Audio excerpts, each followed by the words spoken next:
الحمد لله وكفى والصلاة والسلام على عباده الذين اصطفى محمد صلى الله عليه وآله وصحبه وأهل بيته أجمعين أما بعد சங்கைக்குரிய அல்லாஹ் நல்லடியார்களே, அல்லாஹ் ஜல்லஷானுஹு தஆலா தன்னுடைய ஷரியத்தில் ஒரு உயர்ந்த வாஜிபான அவசியமான விஷயமாக ஆக்கியிருப்பதுதான் இத்தா என்று நாம் சொல்லக்கூடிய பெண்களினுடைய காத்திருப்பு காலம்.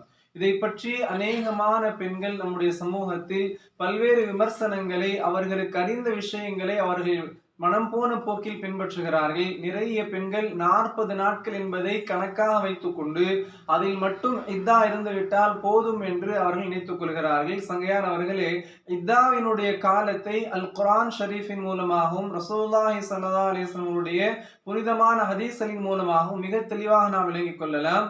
குறிப்பாக இதில் 3 முக்கியமான விஷயங்கள் இருக்கிறது. முதலாவது விஷயம், கணவர் மரணித்து விட்டால், ஒரு பெண்ணுடைய கணவர் மரணித்து விட்டால் அந்த பெண்ணுடைய இத்தா காலம். இரண்டாவது, ஒரு பெண்ணிற்கு தலாக் கொடுக்கப்பட்டிருக்கிறது, அந்த கணவர் மூலமாக அந்த பெண் தலாக் வாங்கி இருக்கிறார் என்று சொன்னால் அந்த பெண்ணினுடைய இத்தாவுடைய காலம். மூன்றாவது, ஒரு பெண் கர்ப்பிணியாக இருக்கிறார், அந்த பெண்ணுடைய கணவர் மரணித்து விட்டார் அல்லது அந்த பெண்ணுடைய கணவர் தலாக் கொடுத்து விட்டார், இந்த பெண்ணுடைய இத்தாவினுடைய காலம் என்ன? ஹைவே மாதவிடாய் வராத வயதான பெண்கள், அவர்களுடைய இத்தா காலம் என்ன? இதையெல்லாம் மிக தெளிவாக நாம் தெரிந்து கொள்ள வேண்டும். சங்கையானவர்களே, முதலில் கணவர் மரணித்து விட்டவர்களின் விஷயத்தில் அல்லாஹ் தன் திருமறையில் மிக தெளிவாக பேசுகிறான். வல்லதீன யதவஃபௌன மின்கும் வயதரூன அஸ்வாஜன் யதரப்பஸ்ன பிஅன்ஃபுஸிஹின்ன அர்பஅத அஷ்ஹுரின் வஅஷ்ரா. கணவர் இறந்துவிட்ட பெண்கள் அவர்களுடைய காத்திருப்பு காலம் என்ற இந்த இத்தா இருக்கிறதே 4 மாதங்கள் 10 நாட்கள். 4 மாதங்கள் 10 நாட்கள் அவர்கள் முழுமையாக பரிபூர்ணமாக இந்த இத்தாவினுடைய காலத்தை அவர்கள் இந்த இத்தாவினுடைய இந்த காலத்தை அவர்கள் பரிபூர்ணப்படுத்த வேண்டும் என்பதை அல்லாஹ் தன் திருமறையில் மிக தெளிவாக சொல்லிவிட்டார். இது முதலாவது வகை. இரண்டாவது வகை, ஒரு பெண் கணவன் மூலமாக தலாக் கொடுக்கப்படுகிறார், அந்த பெண்ணுக்கும் கணவனுக்கும் மத்தியில் உள்ள அந்த உறவு முறிகிறது. அந்த தலாக் கொடுக்கப்பட்டதிலிருந்து அந்த பெண்ணினுடைய இத்தாவினுடைய காலம் இருக்கிறது 3 மாதவிடாயினுடைய காலங்கள். 3 மாதவிடாய் காலங்கள் அந்த பெண் அந்த இத்தாவில் இருக்க வேண்டும். அந்த 3 மாதவிடாய் பரிபூர்ணமாக முடிந்து அவர்கள் சுத்தமான பிறகுதான் அந்த பெண் இத்தாவினுடைய நிலையிலிருந்து வெளியேற முடியும். அதுவரை அந்த பெண் அந்த இத்தாவை முழுமையாக கழிக்க வேண்டும் என்பது இவர்களுடைய விஷயம். மூன்றாவதாக, ஒரு பெண் கர்ப்பமாக இருக்கிறார், கர்ப்பிணியாக இருக்கக்கூடிய பெண்ணிற்கு கணவர் மூலமாக தலாக் கொடுக்கப்படுகிறது அல்லது கணவர் இறந்து விடுகிறார். இப்பொழுது இந்த பெண்ணினுடைய இத்தாவின் காலம் அல்லாஹ் சொல்கிறார், அவர்கள் தங்களுடைய குழந்தையை பெற்றெடுக்கும் காலம் வரை. அவுலாத்துல் அஹ்மால் அஜலுஹுன்ன யதஅன ஹம்லஹுன்ன, அவர்கள் தங்களுடைய சுமையை, தங்களுடைய அந்த கர்ப்பத்தை, குழந்தையை பெற்றெடுக்கக்கூடிய அந்த காலம்தான், அந்த காலம் வரை அவர்கள் இத்தாவை இருக்க வேண்டும் என்பதை அல்லாஹ் மிக தெளிவாக சொல்லிவிடுகிறார். சங்கையானவர்களே, இந்த விஷயத்தில் இதில் நாம் மிக தெளிவாக கவனத்தில் கொள்ள வேண்டிய ஒரு விஷயம் என்னவென்று சொன்னால், கர்ப்பிணியாக இருக்கக்கூடிய பெண், அந்த பெண் கணவரை பிரியக்கூடிய அந்த நேரம், அந்த நேரத்தில் அந்த பெண் நிறைமாத கர்ப்பிணியாக இருந்தாலும் அந்த பெண்ணினுடைய பிரசவ காலம்தான் அந்த இத்தாவினுடைய காலம். உதாரணமாக, அந்த பெண்ணுடைய கணவர் அஸ்ர் தொழுகையின் நேரத்தில் வஃபாத் ஆகிறார். அந்த நேரத்தில் அந்த பெண்மணி நிறைமாத கர்ப்பிணியாக இருக்கிறார். அதே சமயம் மக்ரிபுடைய நேரத்திலே அந்த பெண் குழந்தையை பெற்றெடுத்து விடுகிறார். அஸ்ரில் கணவர் மரணிக்கிறார், மக்ரிபுடைய நேரத்தில் அந்த பெண்ணுக்கு பிரசவம் ஏற்பட்டு அந்த பெண் குழந்தையை பெற்றெடுத்து விடுகிறார் என்று சொன்னால் அந்த பெண்ணினுடைய இத்தாவின் காலம் அந்த அஸ்ரில் இருந்து மக்ரிப் வரை மட்டும்தான். இது அந்த பெண்ணிற்கு அல்லாஹ் தந்திருக்கக்கூடிய அந்த இத்தாவினுடைய காலம் அவ்வளவுதான். ஆனால் இதே சமயம் இந்த கோணத்திலும் இதை நாம் யோசிக்க வேண்டும். ஒரு பெண்மணி கர்ப்பம் தரித்திருக்கிறார், இப்பொழுதுதான் குழந்தை உண்டாக இருக்கிறது, அந்த பெண்ணினுடைய கணவர் மரணித்து விட்டார் அல்லது தலாக் கொடுத்து விட்டார் என்று சொன்னால் அந்த பெண்ணினுடைய இத்தாவின் காலம் பரிபூர்ணமாக அந்த 9 மாதங்கள் அல்லது அந்த 10 மாதங்கள் குழந்தையை பெற்றெடுக்கும் வரை அந்த பெண் இத்தாவில் இருக்க வேண்டும். இது அந்த பெண்ணினுடைய காத்திருப்பு காலம் என்பதை ஷரீஅத் மிக தெளிவான முறையில் நமக்கு சொல்லித் தருகிறது. இது அடுத்த விஷயம். கண்ணியமானவர்களே, இது இன்னொரு முக்கியமான விஷயம். ஒரு பெண் வயதான பெண்ணாக இருக்கிறார், அந்த பெண்ணுக்கு மாதவிடாய் ஏற்படுவதில்லை. மாதவிடாய் ஏற்படாத பெண்கள், வயதான பெண்கள், அவர்கள் எப்படி இத்தாவை கழிக்க வேண்டும் என்று சொன்னால் 3 மாதங்கள். அவர்கள் இத்தாவை 3 மாதங்கள் வரை அவர்கள் இருக்க வேண்டும். ஆனால் கணவரை இழந்த பெண்கள் என்ற லிஸ்டில் அவர்கள் வந்து விட்டார்கள் என்று சொன்னால் அந்த அல்லாஹ் சொல்லக்கூடிய அந்த 4 மாதங்கள் 10 நாட்கள் பரிபூர்ணமாக இருக்க வேண்டும்.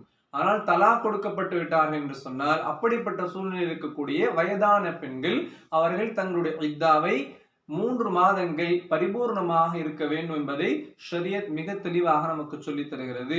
இது போன்ற இத்தாவினுடைய சட்டங்களில் மிக தெளிவான விஷயத்தை ஷரியத் சொல்லும் பொழுது நாம மனம் போன போக்கில் 40 நாட்கள் இருந்து கொண்டால் போதும் என்று சொல்வது ஷரியத்திற்கு புறம்பான ஒரு விஷயம்.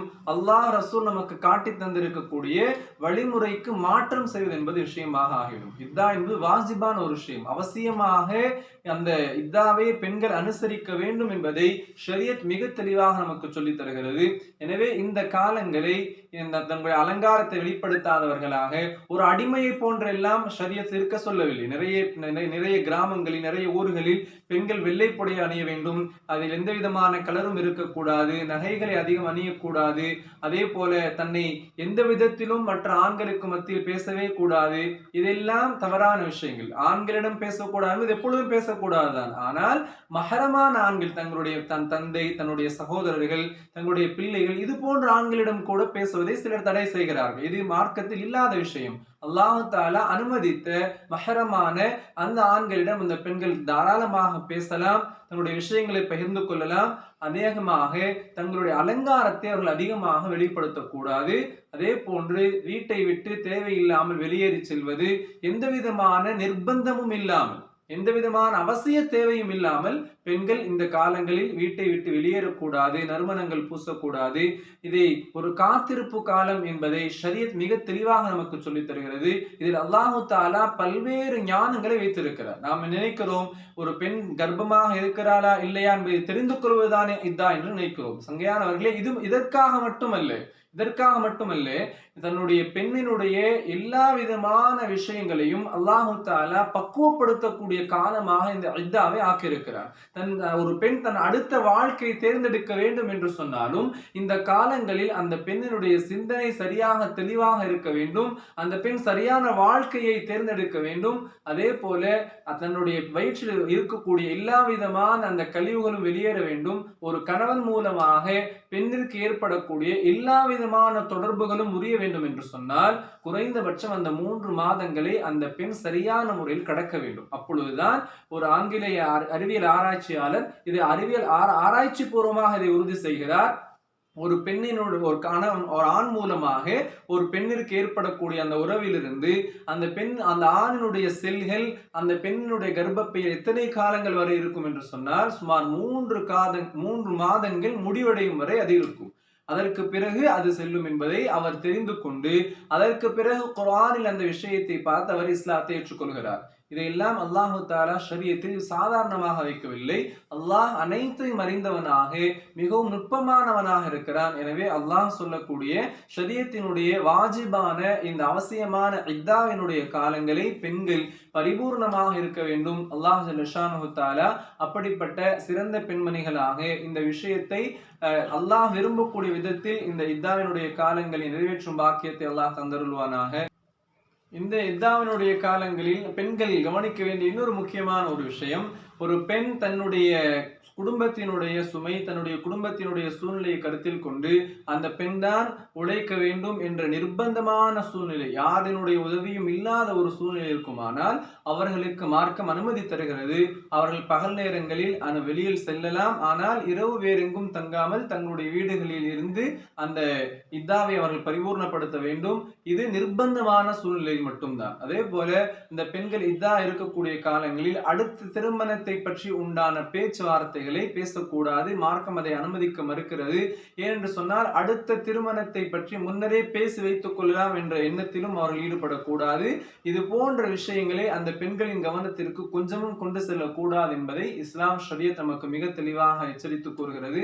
இது போன்ற கவனமான நுட்பமான விஷயங்களை நாம் கவனத்தில் கொள்ள வேண்டும். அல்லாஹ் ஜல்ல ஷானஹு தஆலா இந்த வாஜிபான இந்த வணக்கத்தை இபாதத்தை பெண்கள் சரியான முறையில் நிறைவேற்றுவதற்கு உதவி செய்வானாக.